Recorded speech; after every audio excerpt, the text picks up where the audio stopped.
రోజుకొక మంచి విషయం చెప్పుకుంటాం కదా, అలాంటిదే ఇదండి. మనకున్న చిన్న చిన్న అలవాట్లే మన జీవితాన్ని పూర్తిగా మార్చేస్తాయని చెప్పి చాలామంది నమ్ముతాం కానీ పాటించలేమండి.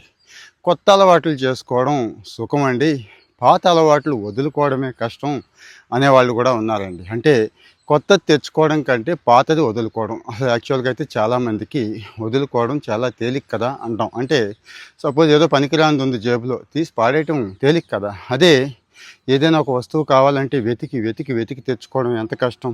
డైరెక్ట్గా పాయింట్కి వచ్చేస్తాను. మనుషులు మనం బాధపడడానికి, ఎదుగుదల ఆగిపోవడానికి, మనం ఈరోజు ఇంత దరిద్రపు పొజిషన్లో ఉండడానికి చుట్టూ ఉన్న నలుగురు మనుషులు కూడా కారణం అంటాను నేను. ఎలా అంటారా? ఒకసారి చెక్ చేసుకోండి, కామెంట్లో చెప్పండి. మీ చుట్టూ ఉన్న వాళ్ళు ఎలా ఉన్నారు, వాళ్ళ ఇంపాక్ట్ మీ మీద ఎంత పడుతుంది, వాళ్ళ గురించి మీరు ఎంత ఆలోచిస్తున్నారు.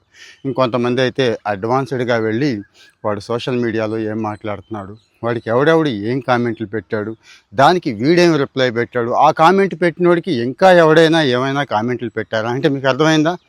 ఆ స్థాయికి వెళ్ళిపోతారు కొంతమంది మనుషులు. మీరు కాదు, సపోజ్ మీ సోషల్ మీడియా హ్యాండిల్ ఉంటే వాళ్ళు చేసే పని అని చెప్తున్నాను. అలాగే మీరు ఎదుగుతూ ఉంటే ఓర్చుకోలేరండి, అది కూడా గుర్తుంచుకోండి. దాన్ని చక్కగా చల్లగా ఏం చెప్తారో తెలుసా? మరి ఎందుకురా, అది రిస్క్ ఏమో, అది నీకు యాప్ట్గా ఉండదేమో, పట్టదేమో, ఇలా కూడా చెప్తారండి. ఇంకొంతమంది ఉంటారు పొగేస్తూ ఉంటారు. పొగేటువంటి అర్థమైంది కదా. నువ్వు ఏం చేసినా కానీ ఆహా ఓహో ఇక మామూలుగా ఉండదు. బట్టరాజులు అంటాను చూడండి, ఆ టైప్ అన్నట్టు.